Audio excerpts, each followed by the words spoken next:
Pronto. Seja a quarta roda de conversa que a gente faz.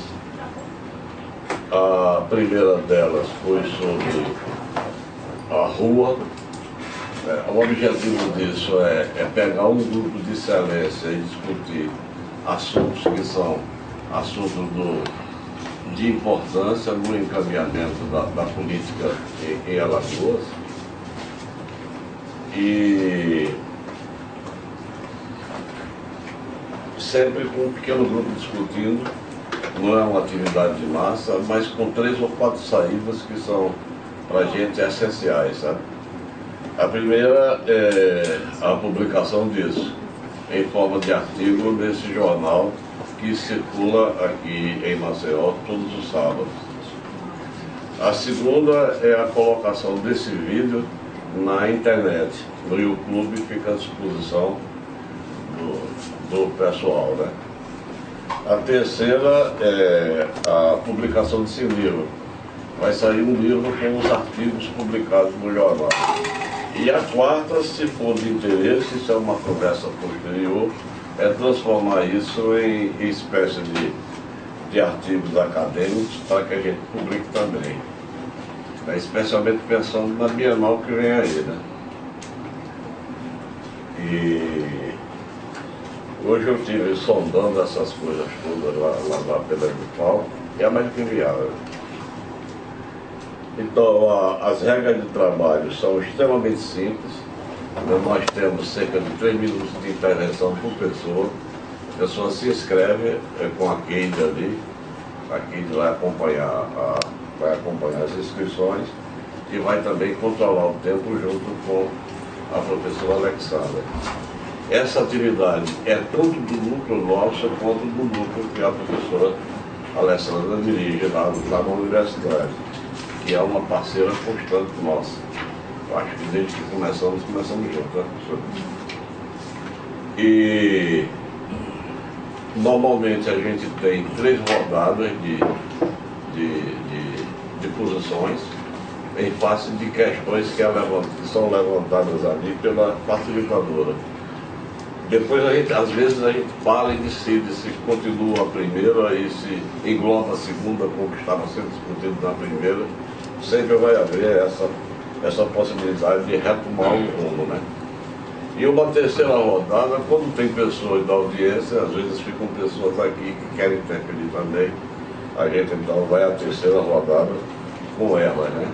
Se nós não tivermos pessoas que queiram interferir, aí a gente volta a discutir as 2 questões anteriores.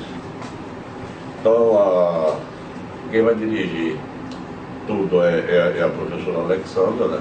Vai ser ali secretariada pela Keide. E antes de nós conversarmos, eu passar a palavra para ela, a gente vai se apresentar. O tema todos sabem, não precisa que eu fale sobre ele, nem sobre a importância social dele, né? Então vamos começar a nos apresentar, né? Começar aqui pela Evelina. Sou estagiária do curso Sábio, meu nome é Evelina Lisboa, tenho 18 anos e faço psicologia, 4º período. Eu sou Helenilda Oliveira, jornalista, trabalho na assessoria de comunicação do Governo do Estado, na Secretaria da Comunicação.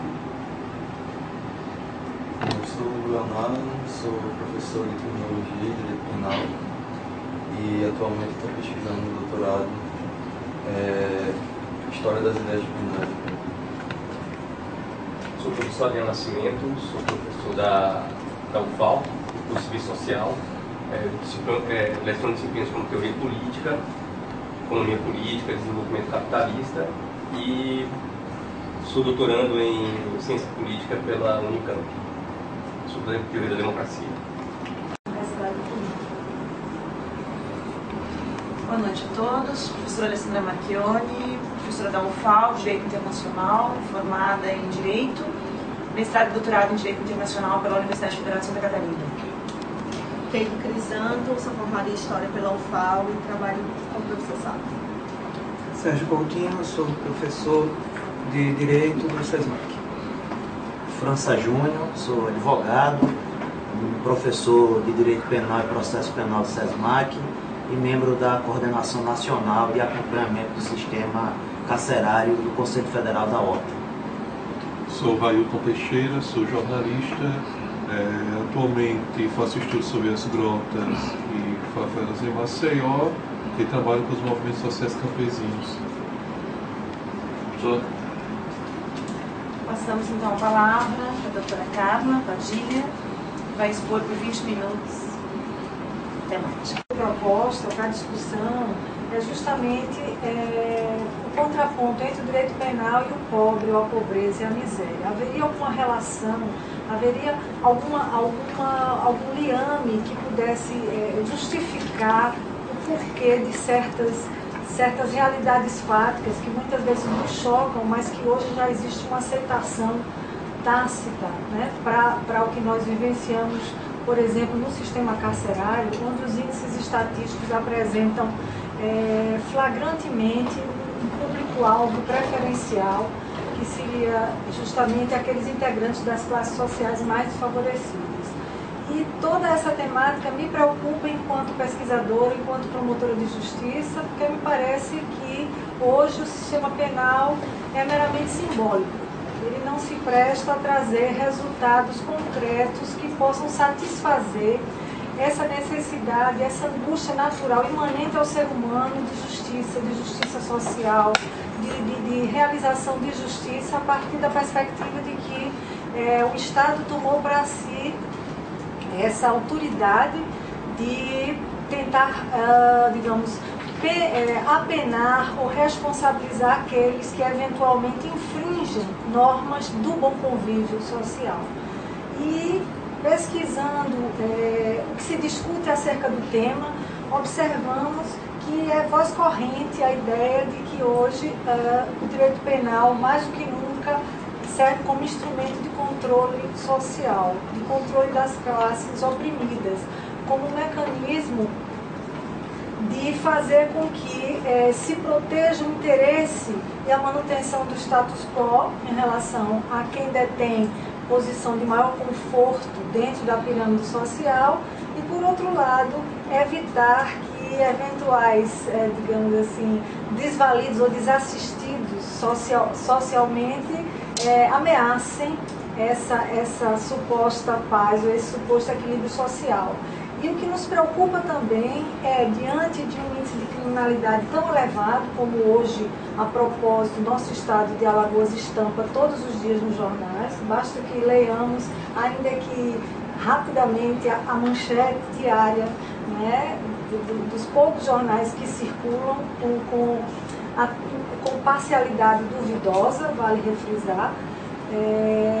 O que nos parece é que a população muitas vezes aplaude atos de justiça com as próprias mãos, ou justiciamento, ou essa imediatidade como uma forma de reparação para essa sede de segurança e de paz, né, que eles sentem. Talvez não se apercebam do risco que é admitir abusos, admitir violência gratuita perpetrada por aqueles que têm o dever, em última análise, de proteger a própria sociedade, que é o aparato da segurança pública do nosso país, do nosso Estado.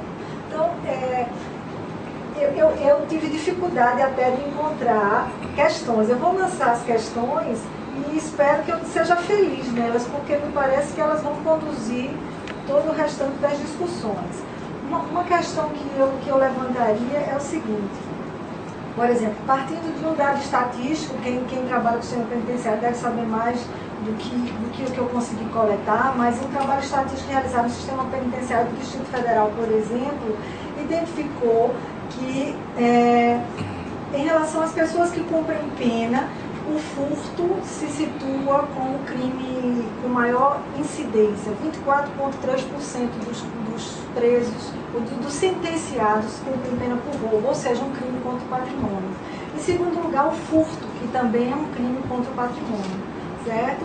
22,6%, apesar de não haver violência. O homicídio fica em terceiro lugar, com 10,3%. As demais infrações penais que merecem alguma significação estatística seriam o latrocínio, que também é um crime contra o patrimônio, apesar de em última análise, resultar na morte de alguém. O tráfico de entorpecentes, o estupro, o atentado violento ao pudor e, pasme, a vadiagem, né, que ainda hoje há quem insista em entendê-la como uma contravenção penal. Não há nenhuma indicação de que alguém estivesse sentenciado, por exemplo, por algum crime do colarinho branco. Né?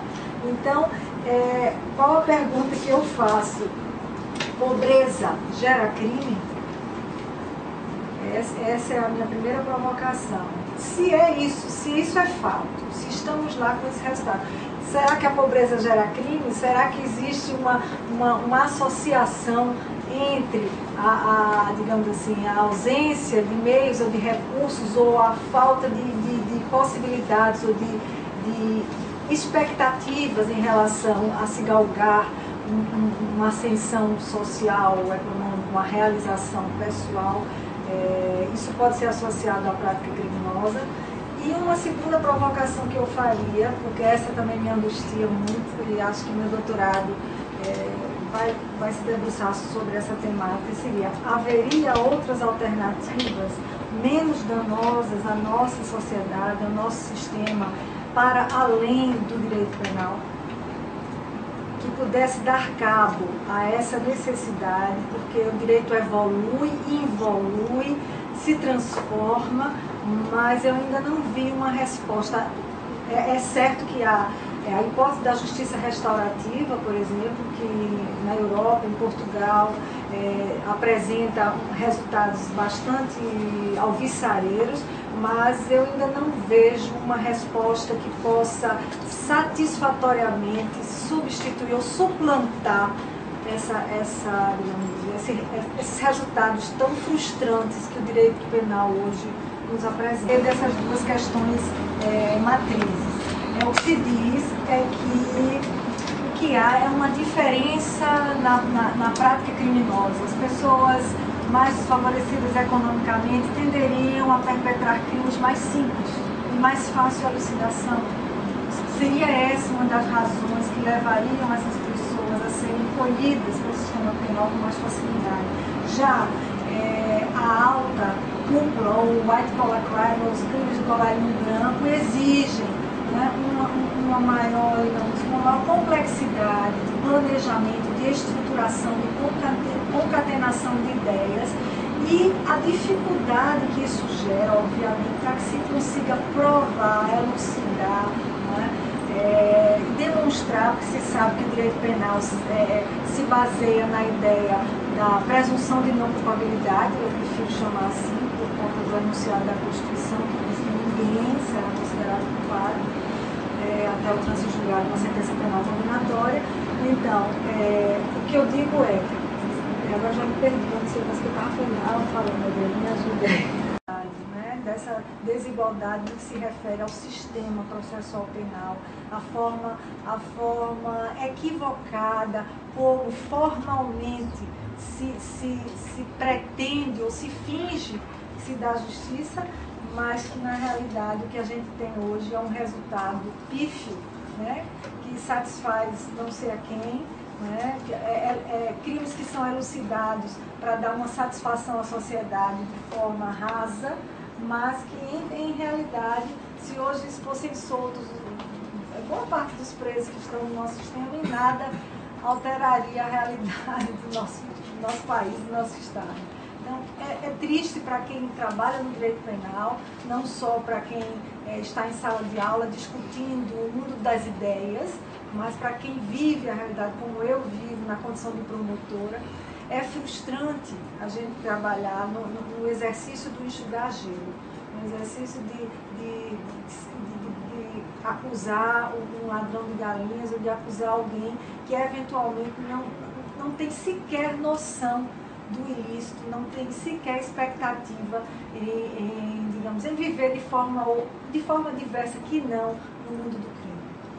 Então, talvez essa necessidade de trazer respostas, que hoje talvez não seja fácil no mundo da sociologia, da criminologia, da dogmática penal, porque estamos falando do crime. E o crime, me parece que é imanente à condição humana.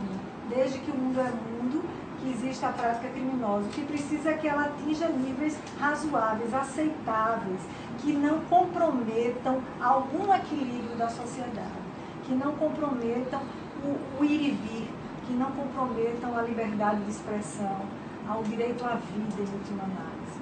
Então, muito no direito é a ideia de que o sistema penal tem como finalidade a prevenção, né? É como se todos nós conhecêssemos a norma penal e não praticássemos o crime porque sabemos que podemos responder por aquele delito. A gente sabe que na prática a coisa não funciona dessa forma e que, obviamente, para o criminoso do colarinho branco, ele trabalha com a lógica matemática, né? De que vale a pena praticar o crime ainda. Para ele vale a pena, porque a probabilidade dele responder por ele é absolutamente irrisória e existe uma tolerância social que não o vê como criminoso. Não o vê como criminoso. Enquanto a estigmatização do negro, a estigmatização do pobre como, a priori, um potencial criminoso, para o rico a lógica é inversa. Ele é aceito socialmente porque as pessoas, infelizmente, na maioria das vezes, são validadas pelo que possuem, pelo status que detêm, pelos cargos que ostentam. Então, é muito difícil associar essa ideia com a criminalidade. E ainda mais, não estou falando aqui de uma criminalidade de sangue, de uma criminalidade que nos atinge nas ruas, é essa que atormenta o cidadão comum. Estamos falando de uma criminalidade difusa, né?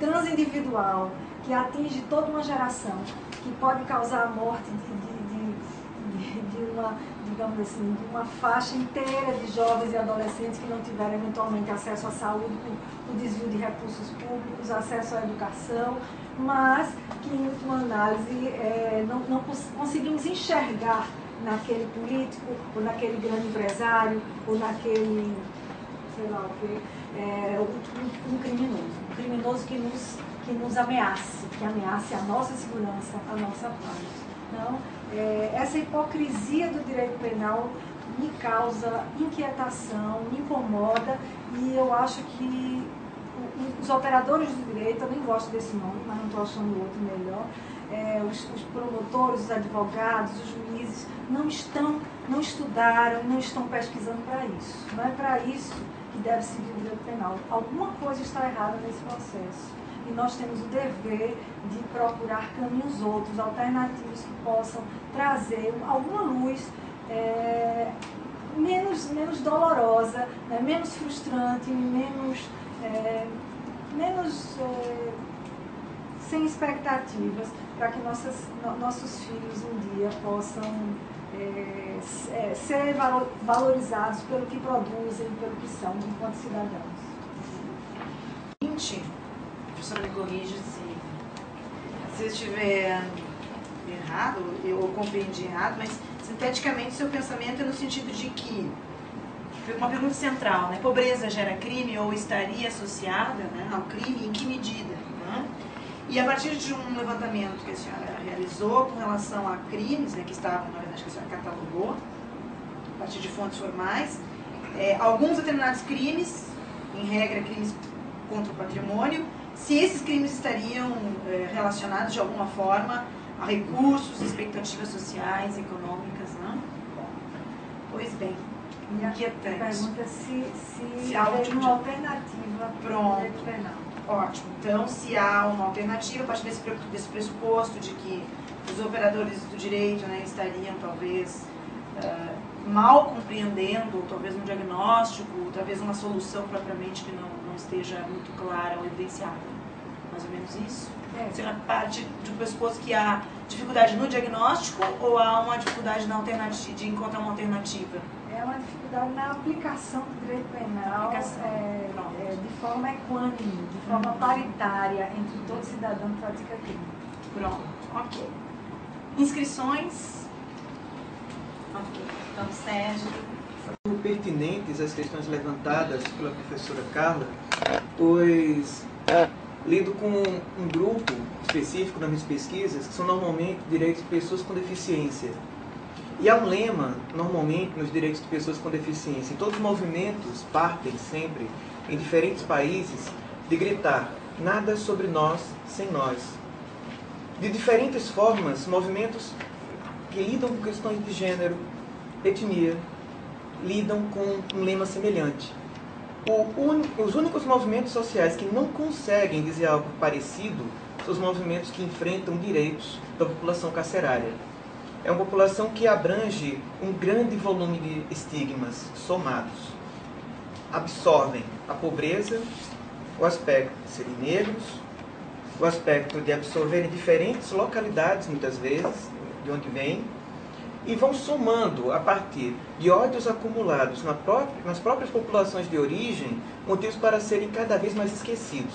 Normalmente só são ouvidos quando já estão a um passo de serem esquecidos como gente, a um passo da morte, como quando o Brasil descobriu um presídio no Maranhão com presos decapitados. Quando há casos pelo Brasil inteiro que mais parecem uma volta à Inquisição, atos que mais parecem um desespero generalizado.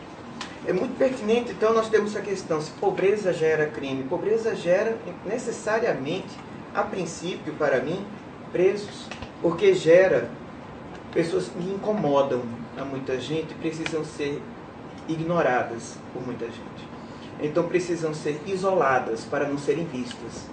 Não é à toa terem um perfil tão homogêneo, normalmente. É curioso que há 1 ou 2 semanas eu lia na revista um presídio na Suécia que incomodava muito aos jornalistas dessa revista, porque cada cela tinha um interfone com contato com um agente penitenciário. E diziam que isso era um absurdo, ter um interfone. E o agente penitenciário dizia: precisamos saber imediatamente a necessidade do preso. E diziam: isso não pode ser aceito. O preso ser ouvido a qualquer momento. Quem ele pensa que é para ser ouvido a qualquer momento?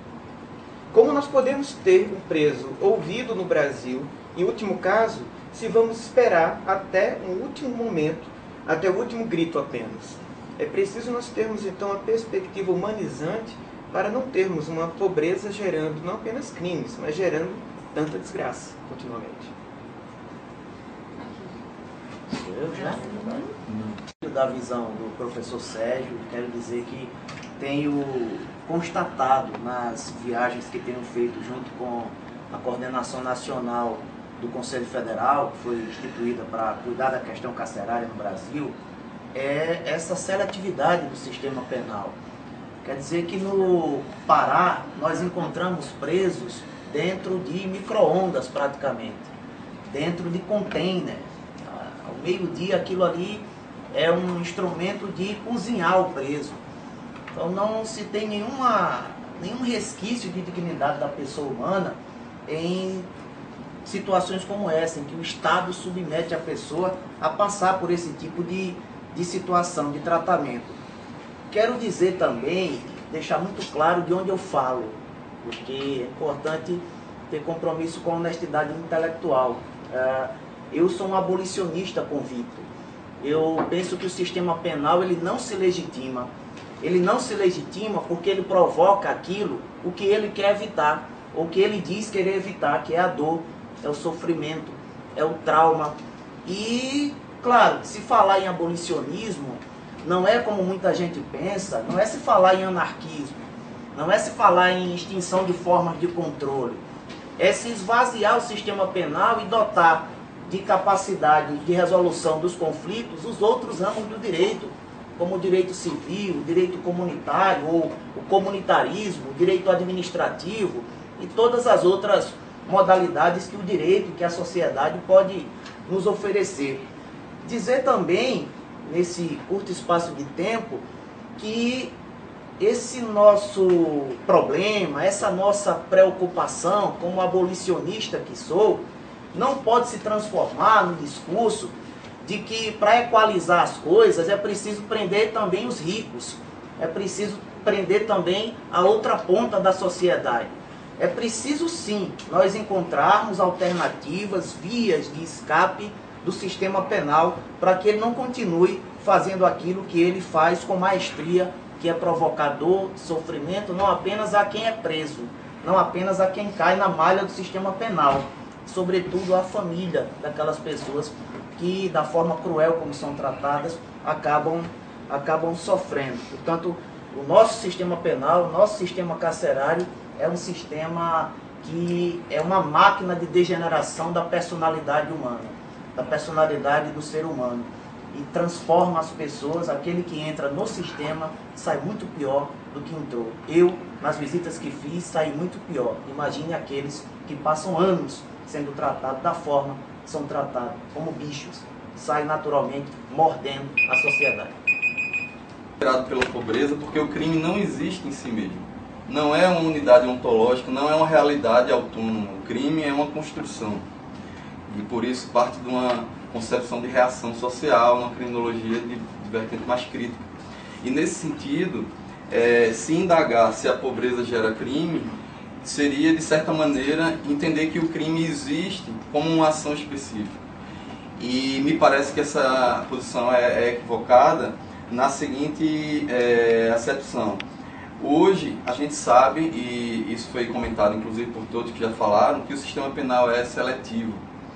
Não há mais dúvidas, não há mais indagações a respeito disso. E, portanto, se só determinados segmentos da população acabam recebendo a reação do sistema punitivo, essa pergunta de se eles praticariam mais crime, me parece que tem um erro metodológico de partida. Então eu acho interessante a gente estabelecer, pelo menos na minha concepção, esse ponto. E uma coisa que eu achei interessante, eu espero que não chegue a tocar o bico, mas eu vou tentar bem, por duas vezes, em duas oportunidades, a professora Carla falou: será que hoje o sistema penal serve para controlar as classes oprimidas? Será que, e aí a observação interessante, hoje a vadiagem ainda encarcera, seja como impedimento de liberdades ou enfim. E aí eu digo, e isso faz parte das pesquisas que venho fazendo, na verdade o sistema punitivo, desde a sua mais remota origem no Brasil, serve para controle de populações estigmatizadas. E já trazendo a discussão para um tempo mais recente, que é a República, o sistema penal republicano já nasceu como uma forma de exclusão social, digamos assim, de forma escancarada, né? A gente trocou o tronco e a chibata pela cadeia penitenciária. Então, depois a gente continua, porque eu acho que meu tempo já esgotou. Eu gostaria de agradecer o convite do professor Sávio e da professora Alessandra, né, por participação aqui desse debate. Eu acredito que as questões fundamentais do sistema, né, do sistema penal, do sistema de punição, acho que já foram colocadas nas duas questões pela professora Carla Padilha. Acho que, de fato, a pergunta, né, sobre se o sistema penal ele foi feito para punir os pobres, né, se a pobreza gera crime, né? Se a pobreza gera crime. Eu acho que o Hugo começou eu acho que anunciar um pouco aquilo, o sentido que eu gostaria de dar aqui, essa minha pequena fala, essa pequena intervenção. Primeiro fazendo como professor, como França Júnior, dizendo de que campo eu falo, né, de onde eu parto para fazer essa abordagem. Eu acho que eu procuro, na análise da questão criminal, da questão do sistema de justiça penal, tratar a partir do ponto de vista de uma economia política da pena, né? A partir de obras como a obra do Georg Kirchheim e Jorge Bush, de Dario Melossa Pavarini, e aqui no Brasil, acho que com a economia política da pena, construída pelo professor Marcos Alexandre Serra. Então, acho que a questão fundamental a gente pensar na forma como se pune aqui no Brasil é pensar primeiro como é que foi montado o sistema penal brasileiro e para quem ele foi, né, para defesa de quem e para controlar qual classe, né? Então, o sistema penal brasileiro, do meu ponto de vista, é montado com base na ideia de uma construção de uma forma de dominação e controle social baseado na proximidade física e na distância social, né?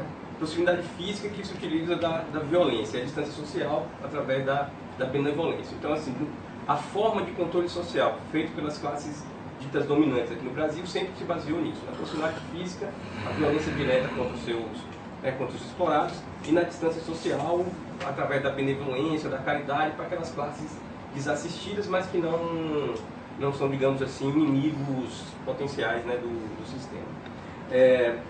A punição social brasileira, ela começa, primeiro, como diz o professor Nilo Batista, na construção do sistema, né, penal do mercantilismo escravocrata, que se baseia no flagelo dos açoites, nas mutilações, na marcação de ferro quente, as mortes aflitivas, exemplares, etc, etc. Quando estamos ali no século, quando o Estado brasileiro é formado, quando o Estado deixou de ser um país colonial, o Brasil começa a se transformar numa nação, num Estado independente, esse sistema penal que foi construído fez com que aquela execução da pena, que era uma execução doméstica, passe a se transformar, né, em uma execução pública de uma vingança privada por parte das classes dominantes. Faltam quantos? Então, só para terminar, para encerrar nesses 10 segundos que toca, então, traumatizou, depois daquela... Então, o sistema penal, logo, esse sistema penal foi montado justamente nesse sentido, de punir os próprios. E ele começa lá no século XIX, quando é construída as primeiras prisões no Brasil. Vou pedir 15 segundos de...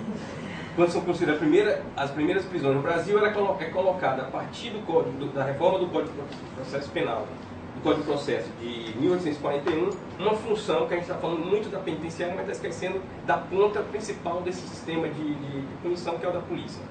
A polícia foi digamos assim, exerceu a função pública do capitão de mata, né?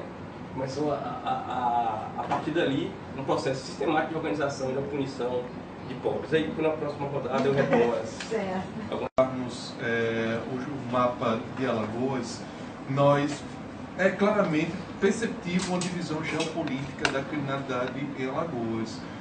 Bairros que se mata e bairros que só acontecem roubos e furtos. Por exemplo, trabalho hoje no site de notícias, Alagoas 24 horas, nós pegamos um relatório da polícia e observamos que áreas nobres, Ponta Verde e Pajuçara, acontecem mais roubos, furtos, latrocínios. Por incrível que pareça, poucos latrocínios.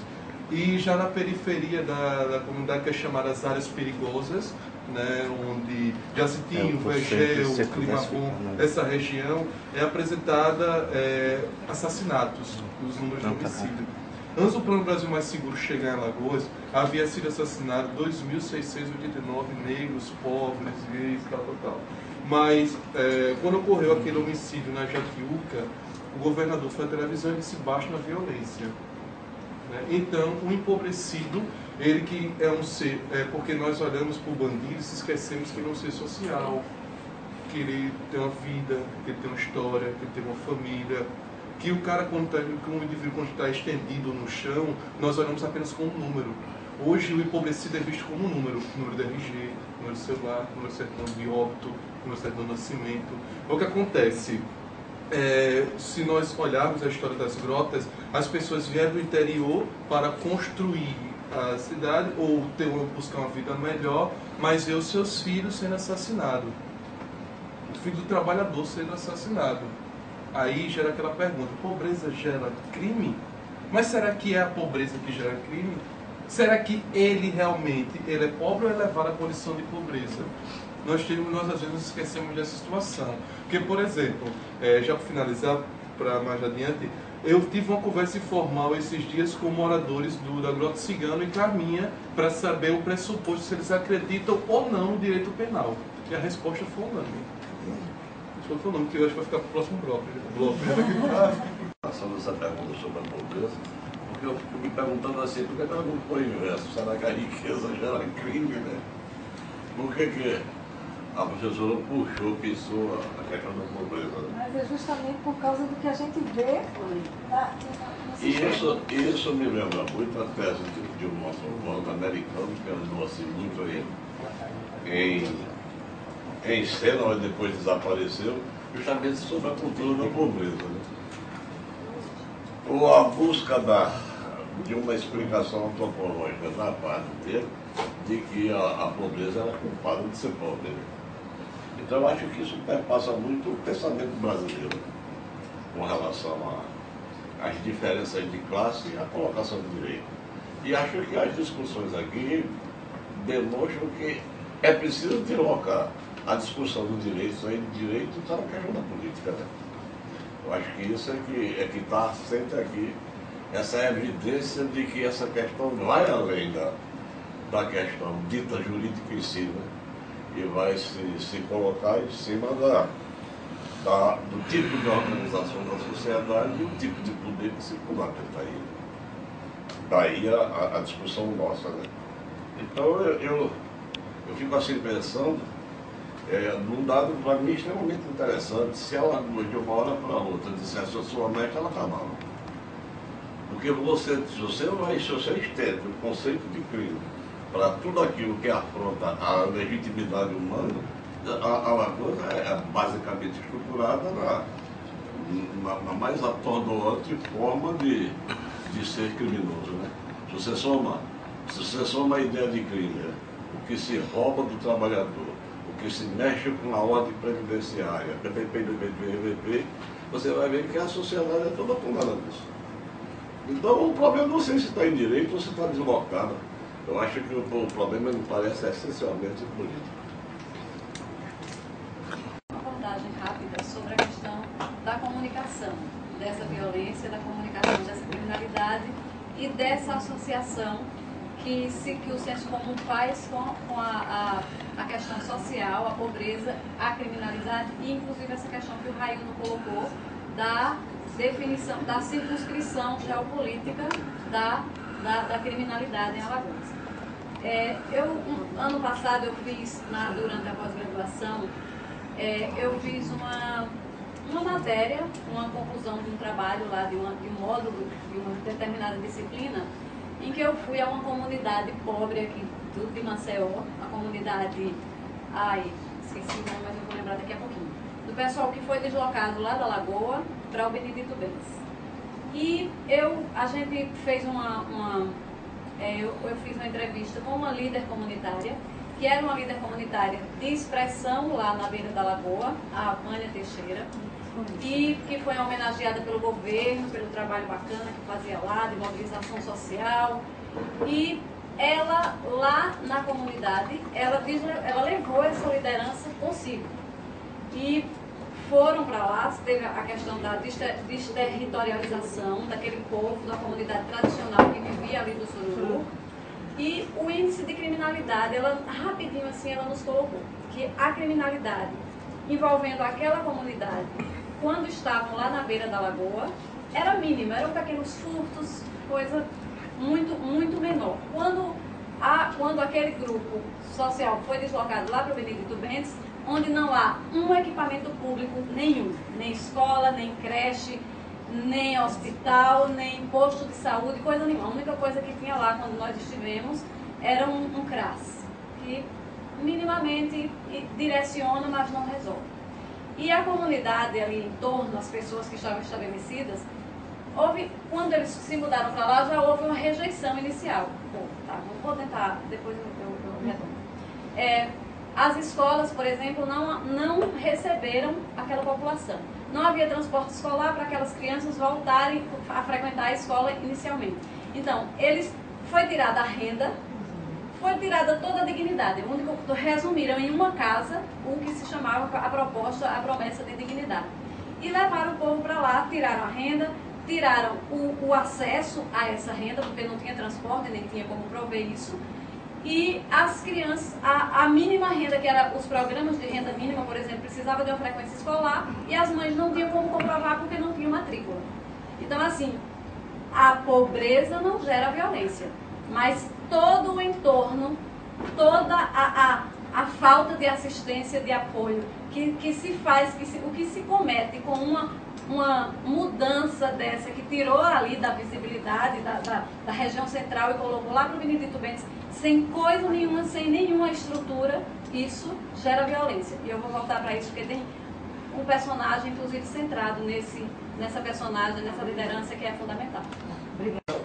É essa da forma como se exerce o controle social politicamente pelas classes dominantes do país. Isso aqui eu acho que é claro. O sistema penal foi montado para isso.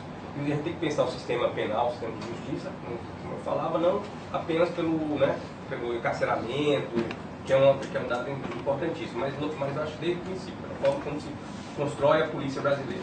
A polícia brasileira remonta ao século XIX, lá aos anos de 30, a polícia substitui a guarda real, né? E ela vai ter essa função justamente, pela própria competência que lhe dá o Código de Processo, de 1954, a reforma do Código de 1941, ela poderia prender, prender por 6 meses o cidadão desviante, né? O indivíduo desviante. Então, era uma forma, depois da ditadura, depois da abolição, né?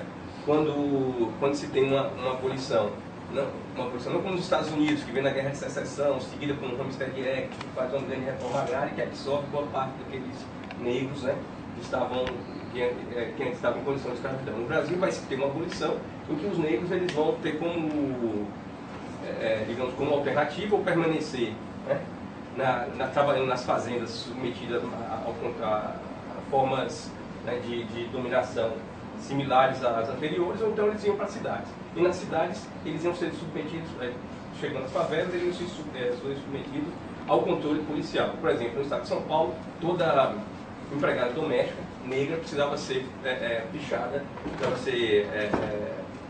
na polícia, precisava fazer sua cadastrada na polícia para poder trabalhar, né? Então, assim, a polícia vai exercendo desde o início, desde da montagem do Estado brasileiro, essa função de controle. E isso é feito com, digamos assim,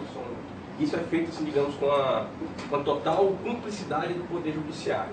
Essa forma de controle, um exemplo que nós temos hoje, são chamados mandados de busca e apreensão coletivos, que tem nas UPPs, que aconteceram esse ano no Rio de Janeiro, por exemplo. Nós vamos ver um juiz dão um mandato de busca e apreensão coletivo para toda uma favela, para todo um bairro, isso nos bairros pobres. Ninguém imagina aqui que um juiz dê um mandato de segurança coletivo para a Ponta Verde. Ninguém imagina aqui que um juiz do Rio de Janeiro dê um mandato de busca e apreensão coletivo para o bairro do Leblon. Mas com certeza lá eles encontrariam mais cocaína do que encontra, por exemplo, na favela da Maré. Então, assim, todo o sistema de punição do Brasil, ele é montado para o controle das classes trabalhadoras, das classes oprimidas, né? Sobre o sistema carcerário. Isso me fez lembrar do modo como tem sido aplaudido pela imprensa brasileira o direito aos presos provisórios poderem votar.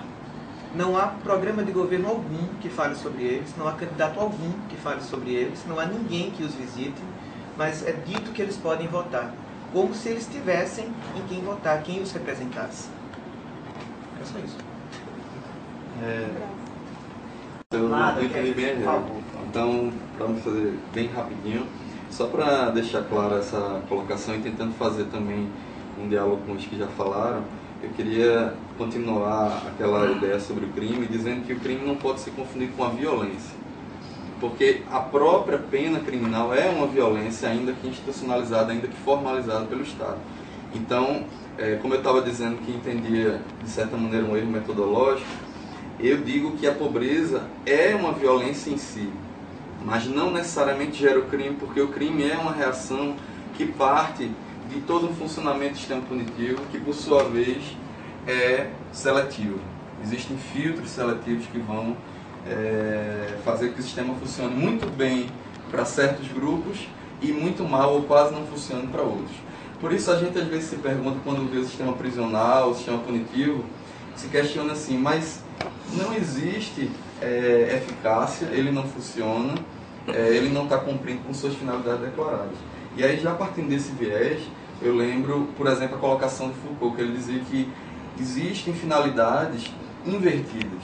E nesse caso, a gente diz que para o que o sistema se propõe, ainda que implicitamente, ainda que ocultamente, ele funciona muito bem como mecanismo de exclusão, como mecanismo de apartar certos grupos, inclusive, como o professor Adriano falou, desde sua origem, né? Então depois a gente vai... Francisco, desculpa. É isso. Que todos delinquimos, todos somos delinquentes de alguma forma, porque o sistema penal ele abarca as situações de uma forma tamanha que quase não nos deixa alternativa. Hoje, estocar açúcar em casa é crime, é um decreto da década de 60. Andar com volume, dirigindo o carro com volume entre as pernas é crime, com celular, por exemplo. Ou comprar um CD pirata, um DVD pirata, baixar uma música sem pagar o direito autoral e assim por diante, dar aquele jeitinho no imposto de renda. Então é importante que a gente tenha isso em mente. A pobreza absolutamente não gera crime. A pobreza aciona o sistema penal, chama a atenção dele e faz com que ele selecione aquela pessoa. Por quê? Porque o nosso sistema de segurança ele é estruturado à base de códigos binários. Como a nossa cultura na arte é o belo e o feio. No sistema de segurança pública é o herói e o vilão. E o vilão, geralmente, quem tem feito esse papel é o pobre. É aquele que é estigmatizado, é rotulado pela sociedade. Daí a dificuldade do sistema penal alcançar aquelas pessoas que não são rotuladas, não são estereotipadas como ele gostaria que fosse. Então esse foi o alerta que eu queria fazer e dizer taxativamente que, na minha concepção, pobreza não gera crime, mas é importante ter cuidado com o que a Helenilda destacou.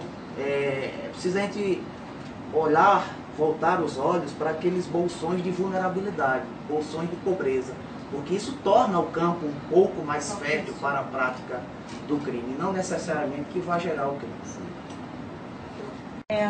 Aí a proposta, se nós vamos continuar com as mesmas questões, ou se, na verdade, eu penso que faltou, né, uma complementação. A professora Carla queria ter, talvez, algumas respostas, né, ou propostas de resposta. Não, na verdade, a intenção foi provocar mesmo. Se existe solução, né, a senhora pergunta num determinado momento, haveria alguma... Na verdade, eu não esperava receber respostas, eu só queria provocar, porque eu acho que, como estudiosa de direito, como todos aqui, essas questões são bem patéticas, né? A gente vê a realidade e estamos num processo que não traz resposta, que não traz resultado, que não traz efetividade, né? E todas as instâncias formais de controle gastando dinheiro público, né? Exercitando, né? Uma máquina pesada, né? Burocratizada, e que nada de concreto, de eficaz traz para o nosso país, para a cidadania, né? Para a realização, para a concreção de todos aqueles princípios que estão lá catalogados da nossa Constituição, desde o artigo 1º. Né? Então o que eu reencaminharia, talvez, eu acho que já se começou a trabalhar, é a preocupação com a posição do senso comum, do cidadão comum. Como é que ele se coloca diante dessa contradição, dessa ambiguidade, dessa subversão de valores, né? Ele me parece que está atônito, solto, ele quer, digamos assim, uma vida melhor, mas na realidade ele hoje aplaude práticas absolutamente desvirtuadas do que se espera, né, do cidadão. E uma outra coisa que já foi falado também em relação ao tão pregado garantismo penal, né, que Ferraioli tão bem desenhou e delineou e que a gente hoje repete, reproduz, e que é um garantismo que tem duas faces, dois reveses, né? Funciona muito bem quando se tem aquela parcela da população que é imune ao sistema penal, mas que é tão vilipendiado, tão subtraído, né, quando se trata da população. É como se tivéssemos duas leis, né, duas formas de interpretação, de hermenêutica do direito, dependendo de quem está do outro lado. Né? O sujeito ativo do crime se torna o sujeito passivo do processo. Né? Ele sofre a espada de Damocles sobre si, ou pela resposta rápida e fácil, com subtração de direitos e de prerrogativas, ou uma resposta penosa, né, a partir de uma prisão temporária que se posterga por anos e que ao final, né, ainda que ele seja absolvido, já foi condenado, tanto socialmente quanto pela privação de liberdade por aquele tempo. Então, são essas questões que vêm ao impós da primeira provocação. Pronto, então eu penso que a professora então, agora complementou algumas questões, trouxe algumas variáveis, alguns elementos talvez novos. e a gente abre então para uma segunda rodada. Insistir um pouco naquela tese, né? O que está em jogo é a construção do Estado Nacional. Eu acho que o direito é um apêndice da questão. Né? A construção do Estado Nacional é que é o fundamental. Acho também o seguinte, que nós temos que ver que foi institucionalizada uma farsa chamada justiça.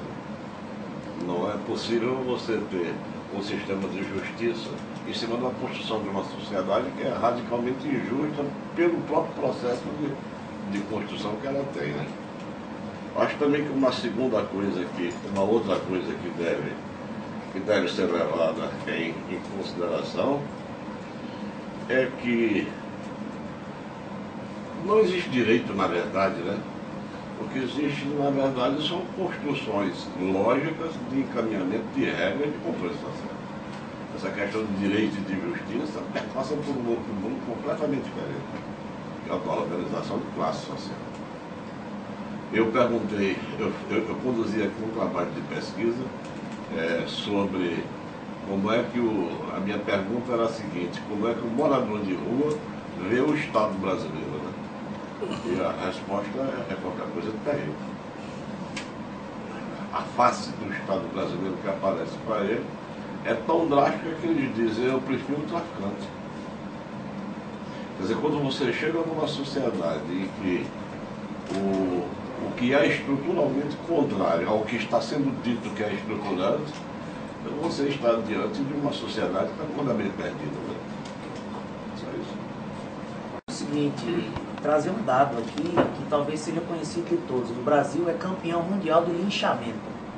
O professor José de Souza Martins fala muito bem sobre isso num artigo disponível na internet. E para mudar essa realidade é preciso quebrar paradigmas. É preciso, notadamente, conscientizar aquela que hoje é e exerce o segundo poder, só perde para o poder econômico, que é a mídia. A mídia é a grande construtora do senso comum, é a grande estimuladora dos debates nacionais. É preciso também que o sistema penal, que o sistema de segurança tente dialogar, e as pessoas que fazem essa discussão tentem estabelecer um diálogo franco, sereno, tranquilo, para que aqueles que atuam na mídia possam se conscientizar do seu papel enquanto construção de instituições democráticas, que prezam pelos valores da nossa Constituição. Dizer que é diferente a gente falar de taxa de criminalidade e sensação de segurança. Às vezes esses dois não andam no mesmo passo, né? Para que a gente tenha uma ideia, acabei de ler um livro, Violência e Segurança Pública, de diversos autores, excelente, Sérgio Adorno, Alba Zaluar, entre outros, que nos apresentaram um dado dos Estados Unidos, que na década de 90, durante 10 anos, a taxa de criminalidade, de homicídios, diminuiu, enquanto que nesse mesmo compasso a mídia aumentou em 600% o noticiário de assassinatos, o que fez com que a população não tivesse essa sensação de que a criminalidade violenta, cruenta, sangrenta tivesse diminuído. Esses fatores são potencializados no Brasil. Nos Estados Unidos nós temos uma realidade completamente diferente em termos econômicos e até culturais. No Brasil a gente ainda trabalha com essas questões arcaicas, com esses paradigmas arcaicos que são e foram construídos em estados autoritários. Os nossos principais instrumentos penais são fomentados, foram engendrados numa raiz fascista.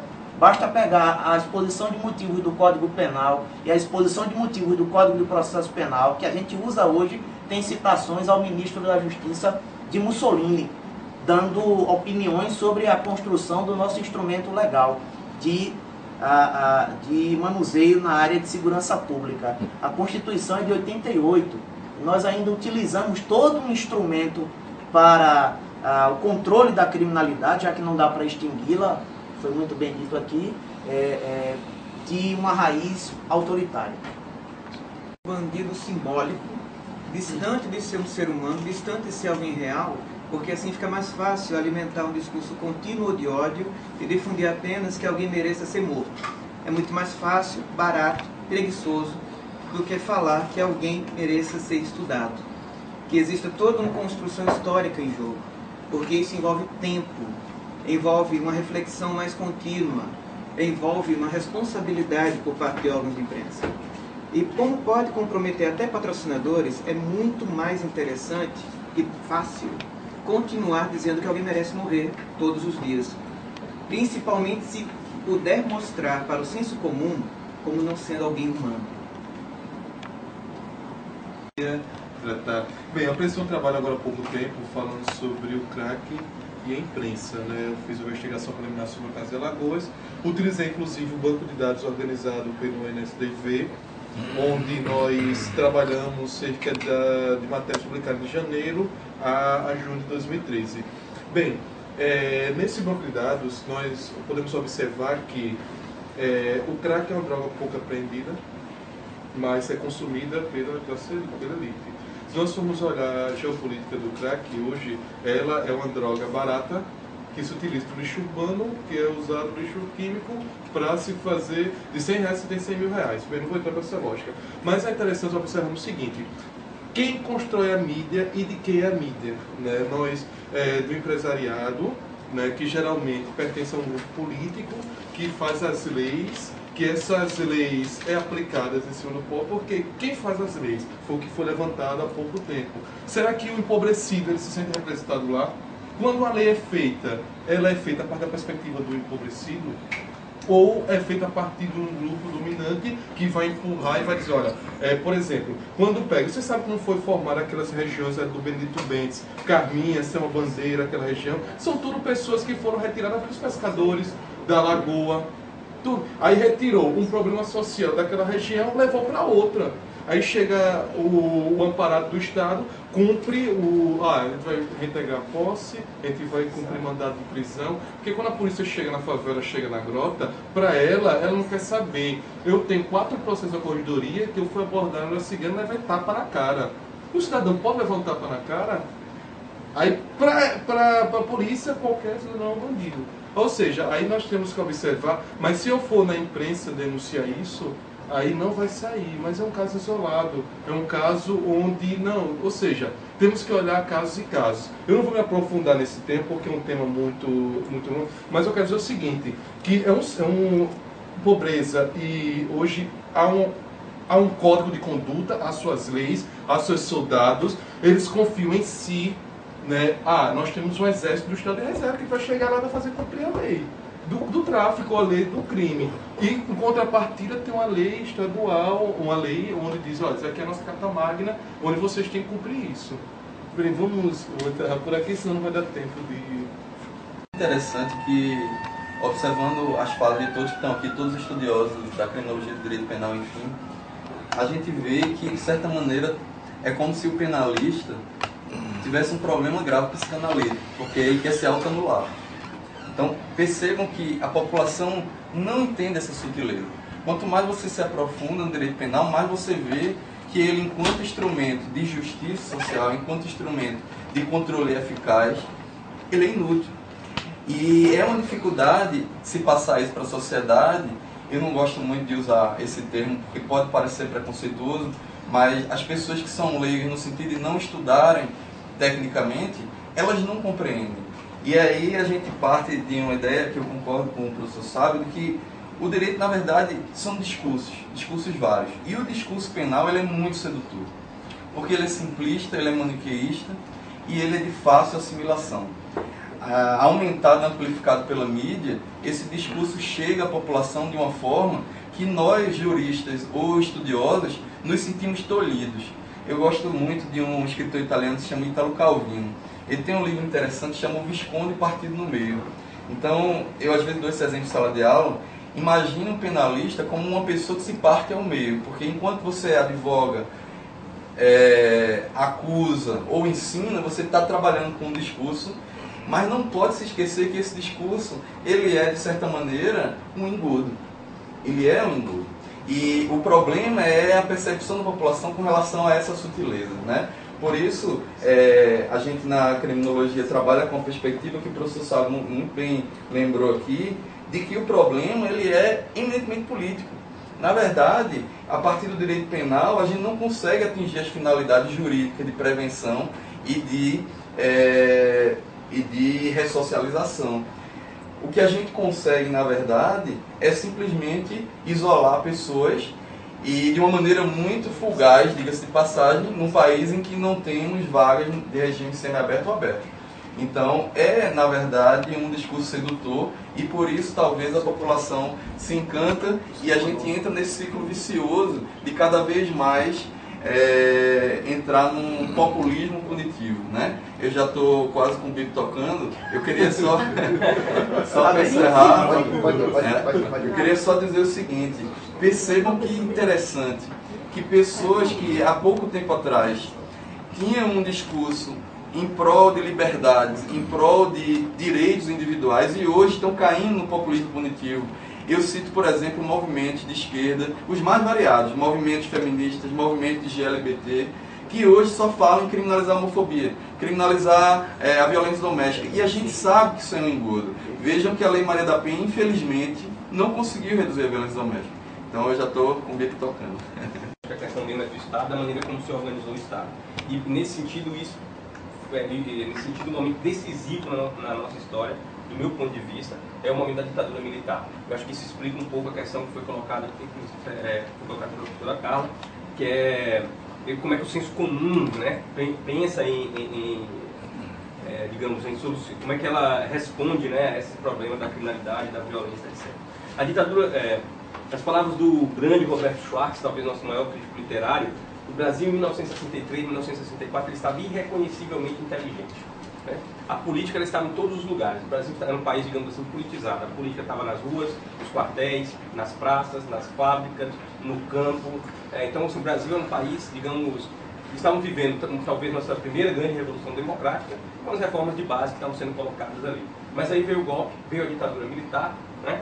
E o que a ditadura militar fez? Primeiro, junto com aquele sistema já desumano, esse moinho, né, de triturar almas, né, que você colocou, de degenerar almas, que já era o sistema penitenciário, nós ainda criamos um sistema penitenciário subterrâneo. Além desse sistema penitenciário que já existia para os pobres, nós criamos um sistema penitenciário subterrâneo para fazer a tortura, para fazer para quebrar mesmo, né, o moral, né, daqueles que eram considerados insubmissos, que eram considerados subversivos e assim por diante. Né. Junto a isso foi criado pela ditadura militar a ideia dos autos de resistência, né, da polícia militar, que significa que a polícia policial pode matar sem ser presa flagrante, sem responder, então respondendo o processo em liberdade, como aconteceu com esse policial que matou o camelô no início dessa semana, na semana passada, lá em São Paulo. Então ele só faz um auto de resistência, ele está ali, digamos assim, eximido, né, da culpa, e a gente sabe que ele nunca vai ser punido. Enfim, então a ditadura militar criou isso tudo, criou esse sistema, ele reforçou, né, características já autoritárias do Estado brasileiro. Né? Agora esse país, né, que digamos assim era brilhante, que era um país irreconhecivelmente inteligente, como colocou o Schwartz, ele foi destruído também intelectualmente, ideologicamente pela ditadura militar. Acho que essa é a grande, por esse sistema penal subterrâneo que foi construído, que foi edificado ali. Quanto tempo eu tenho? O que aconteceu a partir daí? Nós tínhamos Correio da Manhã, o jornal que mais circulava no Brasil. Ao contrário, a ditadura foi destruída. TV Excelsior também, contra a ditadura, foi destruída pela ditadura militar. Né? Ou seja, ficou a ditadura militar criou, além de ainda reforçar, digamos assim, o caráter autoritário do Estado, ainda monopolizou a mídia na mão de 5 famílias para poder chegar, para fazer essa, digamos assim, essa luta ideológica que ela vinha perdendo, esse sistema, essa monopolização da mídia foi responsável por ganhar essa luta ideológica perdida nos anos 60, no meados dos anos 60. Clara chamada Estado, que existe uma coisa muito clara chamada distribuição de riqueza, e que existe uma coisa muito clara, chamada a construção de uma sociedade necessariamente ilegítima. Esse aí é que é o grande problema, buscar o senso comum aonde? Né? O que é senso comum? Onde é que buscar isso? Como é que você vai buscar uma ideia de um senso comum em uma estrutura de uma sociedade moderna, ocidental e perfeitamente permeada pelos interesses de classe e família de luta, né? Então, é um negócio muito complexo, porque para buscar esse senso comum é que valeria se ter uma etnografia jurídica. E essa etnografia não é escrita. Essa etnografia não é escrita. Você procura ver toda a discussão que vocês têm dentro de uma estrutura de discussão jurídica, que a etnografia passa por longe. Ela está chegando na mesa aqui. Chegando na mesa por necessidade. Você sabe por quê? Porque está diante de uma farsa. A gente está querendo dizer que nós temos instrumentos legítimos em cima de um todo que é ilegítimo. E como é que você vai querer legitimidade da parte se o todo está ilegítimo, né? Você pega aí, acaba passando com essa mistificação toda quando você fala no subterrâneo. Né? Você fala no subterrâneo. Então essa discussão do direito, ela passa por um senso etnográfico, como nós estamos demandando por aqui, ou fica difícil. Eu fiz uma pesquisa aqui, foi muito perto para chegar lá. Eu fiz uma pesquisa aqui sobre os estudantes daqui pensavam sobre violência, aqui do SEMAC, né? E eu posso, digamos assim, cientificamente meio bem montado, com 5% de erro, amostra calculada, etc. Tal. Quando você vai ver, você começa a pensar se ele está pensando realmente na sociedade ou nesse imenso imaginário que se situa em termos do descontrole social que existe. Né? E o direito, onde é que fica isso? Que cucuia isso vai? Desculpe, eu não sou jurista não, mas eu fiquei aqui pensando nesse termo de direito penal. Será que é um direito de vingança? É coisas assim que eu sem ser nada na vida, fico aqui pensando ao ouvir vocês que são doutos, né? E amplifica essa coisa da violência simbólica, dessas construções simbólicas que aprofundam ainda mais esse esforço, essas questões sociais que nos levam a questionar se a pobreza é um gerador de criminalidade. Eu vi um livro recentemente, tive acesso a ele recentemente, é um livro de 2010, feito por jornalistas, Mídia e Violência. Ele foi editado em 2010 e naquele momento a mídia estava discutindo a questão da superexposição, a questão da abordagem da criminalidade e da violência pela própria mídia. E eles colocavam ali já, por exemplo, que nessas questões, quando se vai a uma favela, uma comunidade pobre, por conta de um crime que aconteceu lá, a mídia só enxerga o que está ali na casa do crime, da pessoa que foi vítima da violência, e o foco é só aquilo ali. Tudo mais que levou àquela criminalidade, aquele crime, que levou àquela situação, o próprio meio em que ali está, todas as pautas que a gente enxerga numa abordagem mais profunda, nada disso é abordado, nada disso é visto. É simplesmente quem matou, se descobriu quem matou, por que matou, e se encerra ali em mais um número, como o Railton abordou aqui. E eu fui atrás dessa pauta para fazer um perfil de uma liderança comunitária. Porque lá na beira da lagoa ela tinha um trabalho social. Na casa dela, ela recebia crianças que trabalham onde ela dava instruções mínimas dentro do que ela sabia sobre informática. E lá ela não tinha mais isso porque os próprios 5 filhos delas, todos eles, um estava preso, porque era maior de idade, por conta da criminalidade que começou, que foi lá nessa comunidade com essa transferência. A filha era a mulher de um traficante, a filha de 16 anos. Os outros filhos, um estava amarrado, então assim, toda a pauta mudou em relação, foi totalmente desfocada, porque ela nos mostrou ali, naquele momento em que foi lhe dada a voz, que a questão ali não era ela ser um perfil, uma liderança social, era que alternativas ela poderia encontrar, por que vias ela poderia dar voz a uma coisa, a uma transformação absoluta de toda uma comunidade com uma transferência. Eu ainda vou voltar depois para concluir onde eu quero chegar. Sabe, aqui presente, Obrigado. tem muito São Paulo. Obrigado. Ela me mostrou cartas de dois presos do presídio de Tremembé, em São Paulo, pedindo para encomendar livros da editora Viva, em Alagoas. Fico pensando então, esse senso comum que tem tanto ódio de tantos presos, tantos criminosos no Brasil, se esses que estão presos em delegacias, em presídios, em tantas instâncias carcerárias tivessem direito de resposta, pudessem se manifestar por uso indevido da imagem nos jornais, pudessem ser ouvidos de fato, pudessem se recusar a ser ouvidos, como tem direito constitucionalmente, mas nesse grande farsa que nós temos no direito, ninguém se importa com os direitos deles. Como dizia o professor Sávio, o grande problema dessa etnografia que nós temos, professor, é que aqueles que estão dentro das instâncias jurídicas não acreditam nela. Então fica difícil fazer uma etnografia daqueles que apenas exercitam uma estrutura que não sabem o que fazer direito com ela, porque ela está perdendo o seu sentido. Nós lutamos por pessoas que não têm nada que possa assegurar os direitos delas. Então, voltando um pouco para a discussão,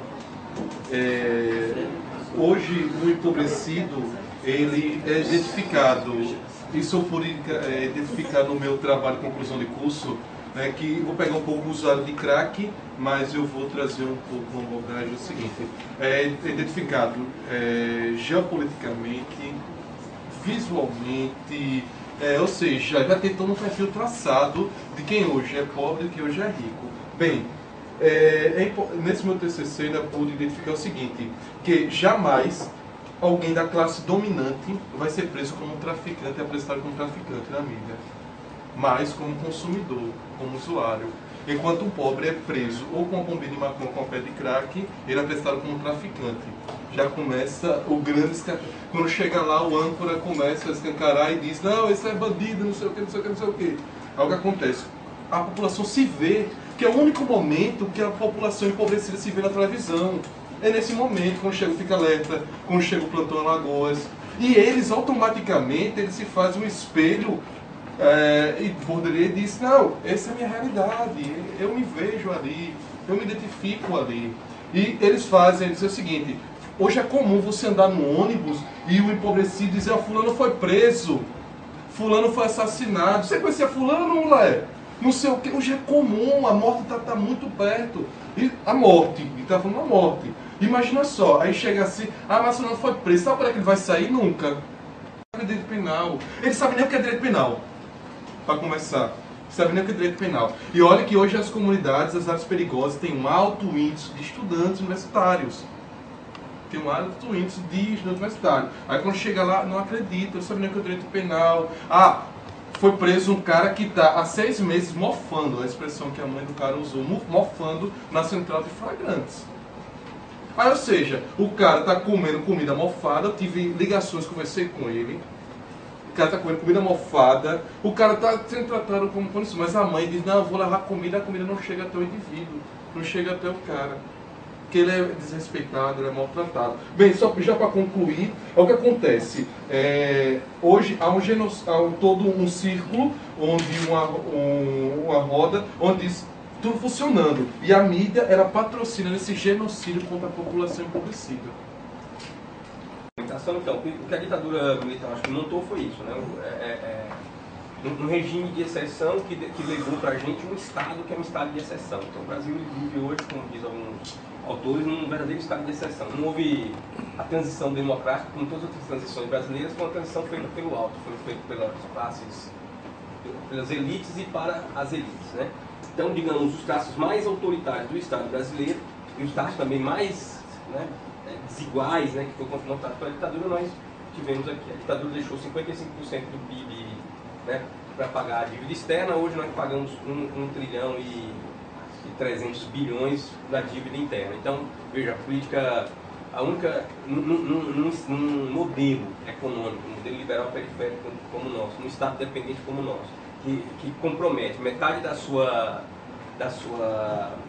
do seu orçamento, né, para poder pagar dívida, né, significa que pouco sobra para políticas sociais. Então, assim, enquanto em alguns países do capitalismo central o que nós temos são, digamos, uma dominação, vou usar aqui uma expressão, né, gramsciana, formada no consenso, um país como o nosso, de capitalismo dependente, de Estado dependente, comprometido com os interesses dessas classes dominantes, digamos, não sobra nada que não seja um controle, uma forma de dominação baseada na força. Só para encerrar, um relato de um morador, André, desenhista técnico de 31 anos, morador da favela de Holanda, né, da Nova Holanda, lá do Rio de Janeiro, uma dessas que recebeu uma de segurança coletiva.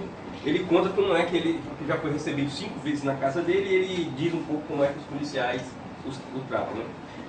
Então ele diz aqui, já entraram 5 vezes na minha casa. Então ele diz, eles entram tensos, depois até relaxam, mas sempre fica um ou outro nervoso apontando a arma. Eles dizem, se não tem nada aí, por que você está nervoso? Aí ele diz, fico nervoso porque tem um cara apontando a arma para mim. Até para falar com eles eu fico nervoso. Eles tratam todo mundo como potencial bandido, como criminoso, até a gente provar o contrário. Então a presunção de inocência que existe no direito penal, na verdade, é a presunção de que se você é pobre, se você mora numa favela, se você mora na periferia, você é bandido, você é um criminoso, etc. Então, a história do direito penal do inimigo, que vem se falado agora, na verdade, todo o direito penal brasileiro ele foi montado enquanto um direito penal do inimigo. E o inimigo quem é? São as classes subalternas, negros, pobres, etc. Última rodada, eu penso que algumas falas ainda querem, né, ser complementadas ou devem ser complementadas. E penso que ainda a gente pode conduzir essa última rodada a partir do que está sendo já debatido, né? Então a gente passa a palavra ao professor Hugo. Sobre uma possibilidade de alternativas. E me parece que a gente está esquecendo de uma das funções primordiais para as quais, digamos assim, que originaram a lei criminal ou o direito penal, que é de limitar o estado de punir, o estado punitivo, o jus puniendi, ou seja, de proteger o cidadão. Hoje, a gente tem, até por conta do que a gente já comentou com relação ao anseio da sociedade, nós temos um estado punitivo, né? O Loic Vacan, ele trabalha muito com a ideia de substituição de um estado previdenciário, um estado de políticas sociais, por um estado penal. E me parece que isso é contraditório, é um paradoxo, porque você não pode imaginar uma lei criminal que tenha origem desde o início para limitar o estado penal como algo que, digamos assim, fundamenta esse excesso punitivo. O excesso que, diga-se de passagem, todos já comentaram, não é eficaz do ponto de vista do bem-estar social. Então, uma das coisas que me chama a atenção é justamente como a sociedade vê no judiciário uma instância, digamos assim, importante, ou a suprema, primordial de resolução de conflitos. O Nicholas Luhmann fala muito bem isso. Ele diz, olha, todo mundo acha que o judiciário é que comanda a sociedade, e não é por aí. Me parece que quando não houver consenso, quando não houver coesão, a gente não pode esperar que o judiciário faça milagres. Muito menos a justiça penal, que eu diria que é das mais problemáticas, das mais falhas. Então, o Zaffaroni, ele tem uma expressão que eu gosto muito, que ele diz assim, o direito penal é cool, é massa, é um direito que todo mundo gosta de ver, é aquele negócio que é cool, né, funciona direitinho, todo mundo quer ver no programa Mundo Cão do meio-dia o direito penal funcionando. Mas enquanto a gente tiver essa mentalidade, não dá. Então, qual seria a alternativa? Eu já estou me alongando com medo do bico. A alternativa, me parece que ela não está dentro do sistema punitivo no sentido de evitação de violências. A violência só pode ser evitada a partir de uma atuação do Estado, não o Estado penal, e sim o Estado no sentido de desenvolvimento de políticas públicas. Agora, o direito penal restaria como uma solução fugaz para evitar excessos do Estado punitivo. E aí uma lição que a gente deveria ter aprendido desde os iluministas e que até hoje é solenemente ignorado. O Estado, ele muitas vezes desrespeita e se excede com relação a direitos e garantias. E o mais interessante é que o discurso fundamenta esse excesso, quando deveria, ao contrário, criticar esse excesso. Então, não é à toa que as alternativas mais comentadas que têm surgido, dentre elas, inclusive a justiça restaurativa que a professora Carla falou, elas, digamos assim, deixam o direito penal de lado. A justiça restaurativa é tudo menos o direito penal. São instâncias informais de resolução. Então, o direito penal não é a solução. Muito embora, se é que a gente possa ainda permanecer com ele, ele teria uma função muito residual, mínima e subsidiária. Eu já passei. Para mim, a coisa vai ficando mais simples. Né? Eu gostei muito desse seu encaminhamento de conclusão das coisas. Né? Acho que o grande problema nosso é querer buscar coisas como, por exemplo, senso comum, quando o cotidiano é uma coisa e o direito é outra. E esse, para mim, é o maior contrassenso que existe. Quer dizer, é você contrapor regras que são regras fabricadas para um dito, entre aspas, convívio social, e um cotidiano que se esboça completamente diferente e que não tem nada a ver com isso. Eu passei uma temporada perguntando, dando possibilidade ao povo de lançar perguntas sobre o que é que eles queriam saber sobre direito. E você começa a verificar que essa tal pobreza é exprimida de tal forma que quando você vai em busca de saber o que é que ele quer saber do direito, é justamente a transação diária, cotidiana que passa por ali, da perseguição que ele vive nessas grotas, nessas favelas. Então, eu acho que você coloca muito bem a questão quando você diz o seguinte, quer dizer, a grande alternativa seria uma reconstrução da sociedade, né? E aí, novamente, passa pelo fato de que, às vezes, a gente discute como sendo sério uma coisa que é uma farsa.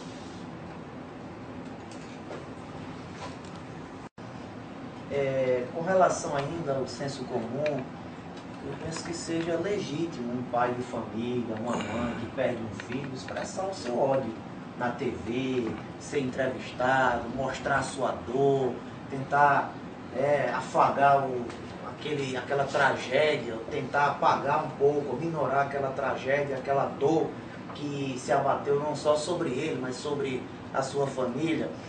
Mas me causa espanto, me causa preocupação quando agentes do Estado passam a assumir essa postura, sabe? Aquela figura do juiz vingador, do juiz justiceiro, daquele que vai fazer acontecer, que vai mobilizar, que vai para a rua, que vai... Isso me causa preocupação, porque o que se espera de alguém que se incumbiu da tarefa de resolver conflitos, se incumbiu da tarefa de dissolver tensões, o que me preocupa é esse assumir essa postura, porque o que se espera dele é serenidade, tranquilidade, ponderação, para que as coisas sejam feitas como ditam a nossa Constituição Federal, sempre observando como pedra de toque, como pedra angular, a dignidade da pessoa humana. Não se constrói a dignidade da pessoa humana no meio do furacão, no olho do furacão. Não se garante direito, não se respeita os valores constitucionais quando você está tomado emocionalmente pela causa. Então, o que me preocupa é isso. E quero também apontar, já me encaminhando para o final, algumas alternativas. Nós não estamos aqui procurando inventar a roda, porque nós temos no mundo algumas alternativas que não a utilização do direito penal, que deram certo. E nem precisa ir muito longe. Aqui no Brasil a gente tem, em São Paulo, o município de Diadema, que conseguiu reduzir, num lapso de tempo até curto, em 72% o número de homicídios, com lei seca, reestruturando a segurança pública local, organizando audiências públicas, porque hoje as estratégias de segurança pública, infelizmente, elas partem de cima para baixo, quando o fluxo deveria ser inverso, de baixo para cima, porque o Jacintinho tem uma particularidade, uma necessidade, o Benedito Bentes tem outra particularidade que precisa ser observada. As pessoas precisam ser ouvidas, é preciso fortalecer as associações, é preciso dar mais atenção às igrejas, é preciso fomentar o comunitarismo, Porque foi isso que fez Diadema, foi isso que fez Bogotá, na Colômbia, foi isso que fez Canoas, no Rio Grande do Sul, todas elas com alternativas que não a utilização do direito penal e com resultados concretos. A literatura sobre segurança pública é farta a respeito dos exemplos que o Brasil e o mundo têm mostrado para a redução não apenas da taxa de criminalidade, mas, sobretudo, da sensação de insegurança. Para finalizar, dizer que esse papel de gestão da segurança pública, de formulação de estratégias, de aplicação delas, hoje, como já encaminhei, tem sido com maior sucesso operado pelos municípios. Aqui em Maceió, o melhor programa de segurança pública dos últimos tempos que eu vi foi a ocupação pelo povo, estimulada pela prefeitura da Praça do Centenário.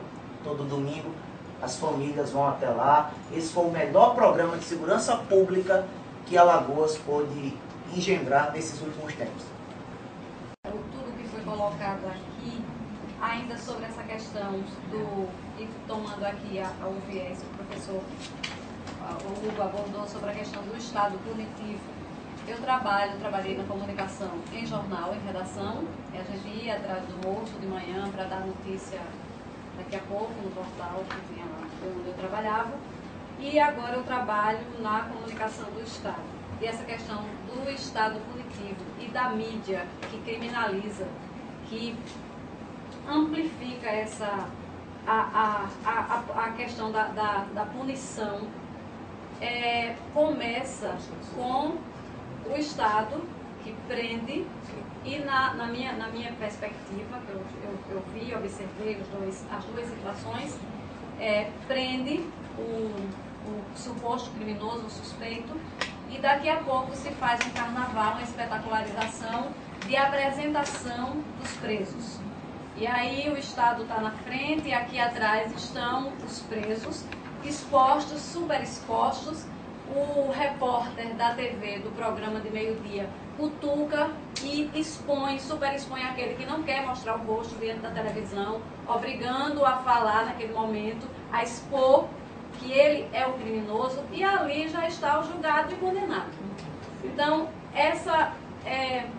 a criminalização, ela tem raízes diversas, e a punição, eu não tenho conhecimento jurídico, mas na minha percepção de ver como a comunicação, como a mídia se alimenta da espetacularização da violência e da superexposição dessa violência de uma perspectiva que criminaliza ainda mais, violenta ainda mais, justamente essa população que já está destituída dos direitos. Então, quando o preso vai,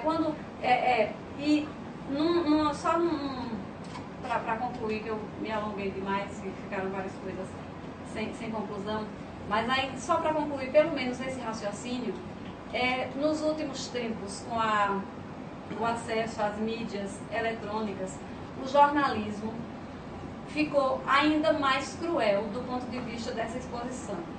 Porque quando nós tínhamos o jornal impresso, tínhamos uns jornais concorrentes, nós tínhamos pautas diferentes abordagens. Tinha um jornal que era um jornal mais ligado ao crime, à criminalização, à exposição, superexposição da violência, outro que tinha um aspecto mais político, outro social. Agora não, agora a gente tem praticamente um jornal, e aquela é a pauta que houve recentemente uma pesquisa que mostra que, embora as pessoas se informem principalmente pela internet, o jornal ainda é o que tem mais credibilidade. Infelizmente, agora, aqui em Alagoas, é uma situação muito preocupante. A gente só tem praticamente uma perspectiva. O que se mostra ali é o que se... Seria ver o empobrecido como ser humano. Essas seriam as alternativas. Bem, porque é o seguinte, nós esquecemos do ser ontológico, que fazer uma análise ontológica é o seguinte, muitas das vezes nós falamos, esquecemos da realidade deles, onde não tem saneamento básico. Vamos pegar como exemplo a Brejal. Quem aqui conhece a Brejal? É uma família que divide a metade da casa com esgoto e metade da casa com a sua família. E isso é um certo tipo de violência, a violência do Estado. Bem, e tem um certo discurso que diz o seguinte, que o pobre é violento por ser pobre e é pobre por ser violento. E fica como um círculo, né? Bem, que é o seguinte, aí chega uma criança, vai para a escola. Mas quando chega, ele é privado de tudo, não tem educação, não tem saúde, não tem alimentos, é tratado como animal, no lixo. Quando ele vai para a escola, ele tem uma educação decoreba, onde simplesmente não lhe dá motivação para concluir. O porquê da evasão escolar em Alagoas da parte da 5ª série? Os indivíduos não passam da 4ª série. Aí ele vira para a escola, não tem, porque entrega Bolsa Família, não estou criticando os programas sociais, entrega Bolsa Família, dá comida ao indivíduo, mas o conteúdo não dá perspectiva de futuro para ele, não tem uma perspectiva de futuro. Ele não se vê como gente. Aí o que acontece? Aí chega o direito penal do outro lado e empurra nele as obrigações, empurra nele o poder, a punição, principalmente a punição, porque por empobrecido só vai punição para ele. Você vai ser preso, você vai não sei o quê. E, na verdade, para mim, nos meus estudos, no levantamento, posso estar sendo muito radical, isso na verdade promove essa onda, essa sensação de violência. Vamos pegar como Alagoas, porque como o indivíduo não se vê, você conversa com o traficante, ele não se vê representado pelo poder público, que ele vai fazer? Não, eu tenho um poder de decisão na minha mão. O cara, eu vendi droga pro cara, o cara me paga, eu vou lá e mato. O cara deu esse nome namorada, eu vou lá e mato. Vou ser preso, mas eu vou estar na rua. Eu vou morrer lá dentro, olho por olho, dentro por dentro. Ou seja, você conversa com um cara que saiu da penitenciária recentemente, ele vai voltar logo para a penitenciária novamente. E vai dizer, lá eu como de graça, lá eu durmo de graça, lá eu penso como é que eu vou fazer as coisas, lá eu posso mandar, posso matar, posso não sei o quê. Ou seja, isso vai ficar num círculo onde jamais vai, na minha visão, posso estar errado, onde jamais eu tenho uma solução, enquanto o empobrecido, ele não foi identificado, ele não foi visto pela mídia, pelo direito, pelos operadores de direito, que eu gosto das palavras, por todo mundo como ser humano. Eu agradeço já, né, na pessoa da professora Marquiana e do professor Sábio. Muito enriquecedora a conversa, eu espero que seja a primeira de várias. E queria também agradecer a professora Carla, porque a pauta dela, digamos assim, a introdução foi muito interessante. Eu consegui construir todas as minhas falas, não sei se a professora Carla percebeu, em cima das colocações. E aí não poderia finalizar de outra maneira. Eu queria falar de um tema que eu sei que para a professora Carla é muito importante, que é o da criminalidade da cifra dourada, do crime do colarinho branco. Então me parece que o criador desse termo, que é um criminólogo que se chama Edwin Sutherland, há muito tempo atrás ele criou essa ideia. Inclusive, alguns autores dizem que se existisse um Oscar para a criminologia, certamente era de Sutherland, pela obra, porque realmente ele foi uma revolução copernicana. E com a obra de Sutherland a gente começa a perceber pela primeira vez que se o crime, por um lado, é construído, e isso veio de contribuições posteriores, por outro lado, a violação da lei, ela é feita e praticada por qualquer pessoa. Eu até desafio alguém aqui na mesa que nunca tenha violado a lei penal. Isso é muito mais evidente quando a gente se depara com a criminalidade dita do colarinho branco. E aí, já atendendo a provocação da professora Carla também, de fato, a criminalidade do colarinho branco está relacionada a um métier, a uma técnica específica. E às vezes, em razão disso, o crime é bem mais elaborado. Mas a gente sabe que, pelo menos na minha opinião, não seria esse o motivo de a gente não ver condenados em razão da prática desse tipo de crime. O motivo é político, o motivo é porque o sistema é seletivo. Mesmo porque, quando a gente tem provas frágeis e às vezes ilícitas, a pessoa não deixa de ser condenada com um testemunho frágil, com provas periciais, muitas vezes tecnicamente equivocadas. Então, me parece que, e essa discussão é muito interessante, professora Carla, com o crime do colarinho branco a gente percebe que, primeiro, a violação da lei penal é algo que está imanente na sociedade, como a senhora bem falou. Mas, por outro lado, existe a impressão de que só algumas pessoas violam a lei penal, em razão do sistema penal ainda não conseguir a igualdade que a gente espera dele ainda ser seletivo. Então, era isso que eu tinha a dizer. Foi uma honra maior ainda, porque participar de uma mesa tão seleta, de pessoas com experiências tão, digamos, de campos diversos, mas que ao final encontram uma congruência no interesse maior de construir uma mudança de perspectiva que possa otimizar os resultados que se espera, né, para a nossa tão sofrida e combalida sociedade. Lançado, né, essas experiências exitosas em termos de Brasil e que existem também fora do Brasil.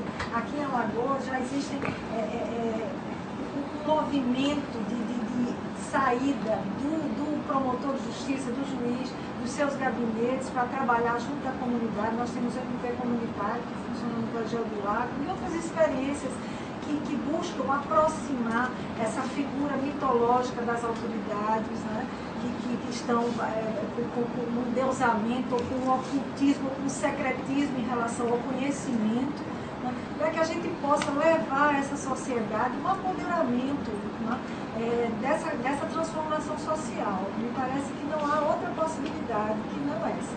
E talvez, se nós conseguirmos reduzir a sangria dessa ausência da prestação pública, né, na saúde, na educação, e a gente não vai conseguir avançar absolutamente, né?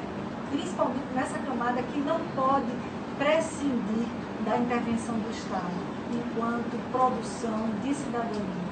Então, eu volto à nossa Constituição, eu preciso acreditar nela, sob pena de eu desistir de exercer a minha função, né, e acho que tenho um dever, né, sou paga para isso, tenho um compromisso com a sociedade que me traz essa angústia, essa inquietação e essa insatisfação em relação ao nosso papel. Né? Quem somos nós? O que estamos fazendo? A que viemos? Né?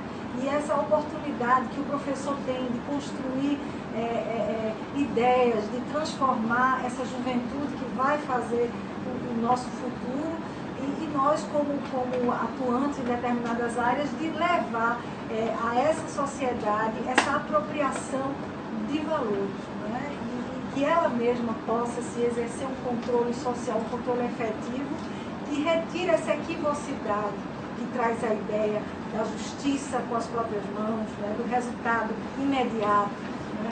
Da busca midiática e fantasiosa e pirotécnica que a gente vê hoje, que nesse momento político que nós estamos vivenciando, parece que a coisa ainda se torna mais evidente, né? E nós somos manipulados. Muitas vezes até nós, que devíamos estar imunes a essa manipulação, nos vemos, né, envolvidos, né, em certos tipos de induzimentos a pensamentos absolutamente equivocados. Então, eu acho que é um compromisso que eu percebo nitidamente que cada profissional aqui tem com a sua comunidade, com o seu grupo de estudantes, de alunos, etc. E só assim a gente pode, daqui a 10, 20 anos, não encontrar um mundo ideal, um mundo ótimo, onde não haja problema, mas que pelo menos a gente consiga encontrar uma roda, um caminho, né, uma saída possível para reduzir essa sensação de que estamos afundando num poço sem uma luz no fim do túnel. Então era isso, eu queria agradecer e dizer que foi extremamente enriquecedor para mim e que traz assim, alguns pontos que merecem ser aprofundados e que com certeza vão me ajudar a elaborar o trabalho escrito que me foi encomendado pelo professor Sá para a publicação. Obrigada. Professor Sá. Informacional. E acredito que é preciso haver uma nova safra de juristas que comecem a buscar o sentido substantivo do direito. Ou seja, o direito conforme é vivido. Essa coisa do direito conforme é vivido que é o fundamental para que você possa pensar agora perdi o auxílio.